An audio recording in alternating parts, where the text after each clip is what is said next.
एक साधारण मनुष्य के जीवन में भय एक ऐसी चीज है जो उसका ताउम्र पीछा नहीं छोड़ती।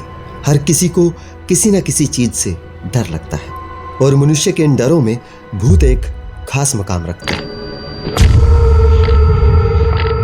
बहुत से लोग मानते हैं भूत प्रेत होते हैं, लेकिन तार्किक लोग भूतों की अवधारणा को सिरे से नकारते हैं क्योंकि भूत साइंटिफिकली सिद्ध नहीं होते। लेकिन कई बड़ी डेवलप कंट्री में भी भूतों पर यकीन करने वालों की संख्या कम नहीं है। एक अमेरिकी सर्वे में पाया गया 45% लोग भूतों में यकीन करते हैं, जिनमें से बहुत से लोगों ने कहा भूत जैसा कुछ तो होता है और कुछ का कहना था उन्होंने भूतों को देखा है। उसके अलावा गूगल पर दुनिया भर के लेख भूतों के अस्तित्व में यकीन दिलाते हैं, असली भूतों की वीडियो बताकर दिखाते हैं। जब इतने सारे लोग मान रहे हैं तो आपको भी अपने अनुभव याद आ जाना स्वाभाविक है। शायद उस रात का अनुभव जब आप घर में अकेले थे और कुछ था तो सिर्फ घनघोर अंधेरी रात में पसरा हुआ सन्नाटा। सब कुछ इतना शांत कि दीवार घड़ी की आवाज भी आपको बहुत तेज सुनाई दे रही थी और फिर अचानक से खिड़की खुलने की आवाज हुई। पर्दा हिला। आपको लगा जैसे कोई आपके कमरे में दाखिल हुआ है और वो पर्दे के पीछे से आपको देख रहा है।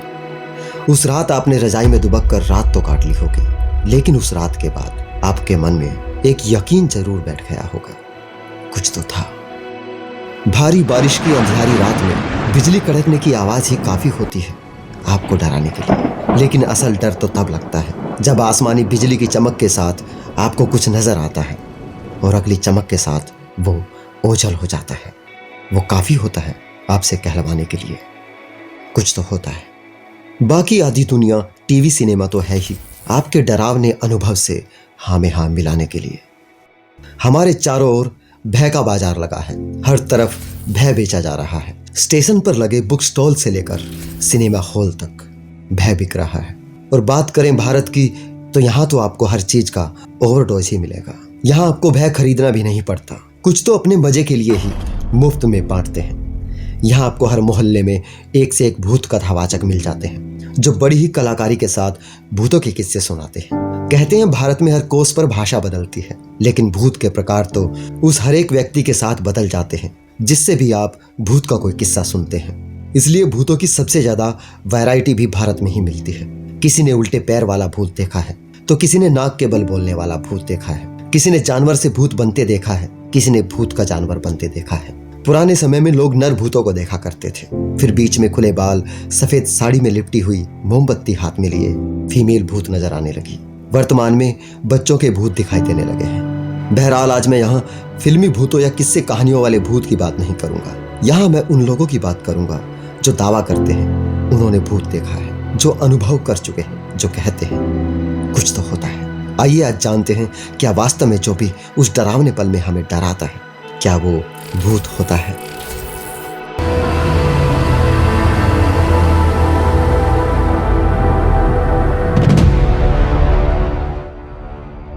हम सभी अपने दिमाग से हर चीज को समझने का प्रयास करते हैं, लेकिन कभी अपने दिमाग को समझने का प्रयास नहीं करते, जबकि हमारा दिमाग बेहद रहस्यमयी है।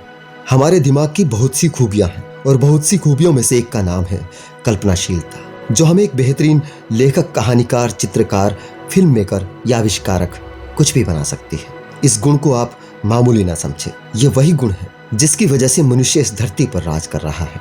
और जिनकी कल्पनाशीलता औरों से बेहतर है वो मनुष्यों पर सदियों तक राज करते रहे। इसी कल्पना की बदौलत ही मनुष्य ने समाज की रचना की और अच्छे बुरे के लिए नाम, नियम और स्थान निर्धारित किए, जिनके बारे में हमें बचपन से समझाना शुरू कर दिया जाता है। हमारे माता पिता और समाज हमें समझाता रहता है कि ये जगह अच्छी है, ये जगह बुरी है। जैसे कि हम मानते हैं कि मंदिर, मस्जिद, चर्च एक अच्छी और पवित्र जगह है, और वैसे ही हम मानते हैं कि कब्रिस्तान, शमशान, खंडहर भूतिया जगह है। फिर जब इन्हीं जानकारियों के साथ किसी खंडहर, कब्रिस्तान या शमशान के पास से निकलना पड़े तो उस जगह की पहचान हमारे दिमाग में भूतिया जगह के रूप में पहले से ही स्थापित है। तो ऐसे में हमारा दिमाग किसी ना किसी भूत यानी बुरे अनुभव के लिए हमें तैयार रखता है। अब आगे का काम वहाँ का माहौल और हमारी इंद्रियों की कुछ खामियां करती है। अंधेरे में हमारी आंखें ठीक से देख नहीं पाती, तो ऐसे में उस जगह पर देखी गई धुंधली या अधूरी जानकारी ही हमारे दिमाग तक पहुंच पाती है। लेकिन हमारा दिमाग जो एक बेमिसाल सुपर कंप्यूटर है, उसकी एक खास खूबी यह है, ये दुनिया के हर VFX सॉफ्टवेयर से बहुत तेज ऑटोमेटिक इमेज और विजुअल एडिटर भी है। हमारा दिमाग हमारी आंखों से ली गई उस अधूरी धुंधली तस्वीर यानी उसकी खाली जगहों को भरने में हमारी स्मृतियों यानी हमारी यादों से मदद लेता है। और हमारी यादों में ऐसी जगह पर भूत प्रेत होने की जानकारियां पहले से मौजूद होती है। तब हमारा दिमाग हमें वो दिखाता है जिसे अब तक हमने सिर्फ किस्से कहानियों में सुना था, और वो वहां रात के अंधेरे में नजर आई किसी पेड़ की हल्की सी छाया या किसी जानवर को भी एक भयानक भूत में बदल देता है। और इतना होते ही हमारे साथ एक और हरकत होती है। भूत की पहचान के साथ हमारे दिमाग में एक और जानकारी है, भूत यानी खतरा। खतरे का संदेश मिलते ही हमारा दिमाग हमें चौकन्ना करता है, जिससे हमारा दिल तेज धड़कना शुरू कर देता है। हमें घबराहट शुरू होती है और हमारी घबराहट को बढ़ाने में एक और चीज काम करती है। ऐसी किसी जगह पर सीलन की वजह से जमी फफूंद से निकलती कार्बन मोनोऑक्साइड और कई गैसेस जो हमारी सांस के जरिए हमारे दिमाग तक पहुंचकर हमारी घबराहट को बढ़ा देती है। और जैसा कि मैंने पहले कहा, हमारा दिमाग एक सुपर कंप्यूटर से भी तेज है, तो ये सब बहुत फास्ट लेवल पर होता है। बेशक हमारे दिमाग में कई बार तार्किक जानकारियां हों, तो भी ऐसे में कभी कभी हमारे तार्किक बोध को निर्णय लेने का समय ही नहीं मिलता। इसमें हमारा सहज बोध बाजी मार जाता है। और इसके साथ साथ उस रात के सन्नाटे में हल्की हवा से सूखे पत्तों की सरसराहट उस जगह को हमारे लिए और भी डरावना बनाने में लगी होती है। और ऐसे हाल में पसीना आना, रोंगटे खड़े हो जाना स्वाभाविक है। और तब हमारे शरीर पर हल्का सा हवा का झोंका भी यह एहसास दिला देता है कि हमें किसी ने छुआ है। और इसके साथ साथ अगर उस जगह पर 18 हर्ट्ज की साउंड वेव्स, जिन्हें इंफ्रारेड वेव्स कहते हैं, अगर कहीं से वो भी आ रही हैं, तो मामला और भी गंभीर हो जाता है, क्योंकि हमारे पास 20 हर्ट्ज से नीचे की फ्रीक्वेंसी सुनने की क्षमता नहीं होती। इस तरह की वेव्स सिर्फ हमारे शरीर के साथ और 18 हर्ट्ज की इंफ्रारेड वेव्स हमारी आंखों से इंटरेक्ट कर किसी भी तरह की परछाई का आभास हमें करा देती है। लेकिन कुछ जानवर जैसे कुत्ता, बिल्ली, चमगादड़ आदि ने सुन सकते हैं। और उसी वक्त कोई जानवर जैसे कुत्ता या बिल्ली इन फ्रिक्वेंसीज पर अगर प्रतिक्रिया देता है, तो ये सब देखकर हमें लगता है ऐसा कुछ तो है जो हमें दिखाई नहीं दे रहा, लेकिन जानवरों को दिखाई दे रहा है। इसका मतलब हो ना हो कोई भूत है।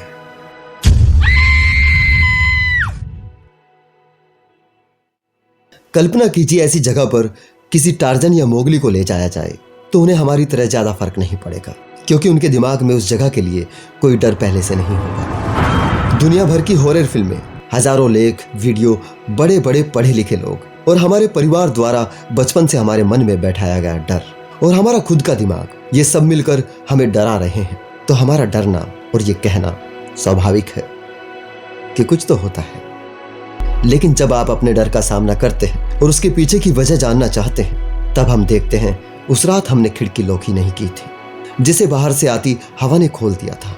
हो सकता है उस बरसात की अंधियारी रात में बिजली की चमक के साथ आपने कोई जानवर देखा, जिसने आपको भी उसी बिजली की चमक में देखा हो, और जैसे आप उससे डरे वो भी आपसे डर गया हो, जिस कारण अगली चमक से पहले वो वहां से भाग चुका हो। और इत्तेफाक से अगर उस जानवर के तुरंत बाद वहां कोई इंसान आ जाता, तो आप एक जानवर से भूत बनते हुए भी देखते। ये कुछ बातें हैं जो मैं आपसे अपने अनुभव के आधार पर कह रहा हूँ। इसलिए ये मेरी छोटी सी कोशिश थी मेरे उन दोस्तों से जिन्होंने मेरे पिछले वीडियो के कमेंट में कहा था कि कुछ तो होता है। दोस्तों, इंसान ने ही अपनी कल्पना के आधार पर देवी देवताओं और भूत प्रेतों को जन्म दिया है। इंसानों ने ही उनके आने जाने का समय और उनके रहने का स्थान तय किया है। समय के साथ इन्हीं कल्पनाओं ने इंसानी दिमाग पर डेरा डालना शुरू कर दिया, और आज इंसान अपने ही दिमाग की उपज से भयभीत होता रहता है। किसी भी भय की भयानकता उसके दोहराव और अधिकता के साथ कमजोर पड़ने लगती है। इसलिए हमारे किस्से कहानियों में भूतों के प्रकार, उनकी भयानकता में लगातार बढ़ोतरी होती है। हम एक तरह के भूत से बार बार नहीं डर सकते। इसलिए आज टीवी पर कुछ पुराने टाइप के भूत बच्चों को हंसाने के काम आते हैं। इसलिए ही डर की दुनिया में ज़ोंबीज और नई तरह के डरों की एंट्री होती है। आप इस बारे में क्या सोचते हैं? आपके खुद के अनुभव क्या कहते हैं? मुझे कमेंट में जरूर बताएं। चलते चलते इतना ही कहूंगा दोस्तों, अगर आप अपने डर पर विजय पाना चाहते हैं तो उसका सामना कीजिए। भूत के भय का पूरा मनोविज्ञान सिर्फ इसी एक वाक्य पर आधारित है। डर का कारण वही है जो वास्तव में नहीं है। आपके मन के बाहर कोई भूत नहीं है।